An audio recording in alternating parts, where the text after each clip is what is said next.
১০৩ জন নিয়ে নাটকে অভিনয় করছেন খায়রুল বাশার। এবার ঈদকে কেন্দ্র করে খায়রুল বাশার অভিনীত নতুন নাটক ছায়াসঙ্গী ইতিমধ্যেই মুক্তির তালিকায় রয়েছে। চলুন এই নাটকের কাহিনী সম্বন্ধে একটু আমরা জেনে নেই। খায়রুল বাশার ওরফে সুলতান একজন কন্ট্রাক্ট কিলার। তিনি যাদের মার্ডার করেন তারা কেউই সমাজের ভালো মানুষ নন। এক একটা কিট। ঘটনাক্রমে বাশারের নেক্সট টার্গেট পড়ে যান সাতমিনা বিনতে নুমান। যখন সুলতান মিশনে নামেন তখন একের পর এক অন্য ঘটনা ঘটে।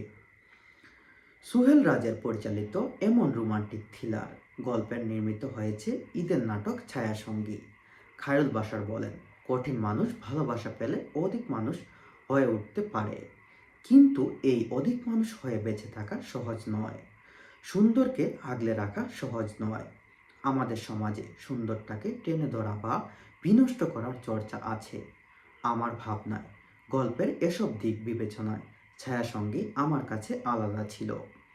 এখন আমি এক বিপ্লবী প্রেমিক, প্রেমিকার ভালোবাসা এক নষ্ট মানুষ শুদ্ধ হয়ে যাওয়ার চেষ্টায় আছি।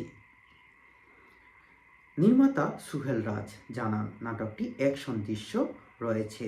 ডামি ছাড়াও খায়রুল বাশার এইসব দৃশ্যকে নিজেই করেছেন। পরিচালক বলেন, খায়রুল বাশার 103 জন নিয়ে, তবুও তিনি সর্বোচ্চ চেষ্টা করে কাজ করেছেন। জন নিয়ে বৃষ্টিতে ভিজার দৃশ্য দারুণভাবে উপস্থাপন করেছেন।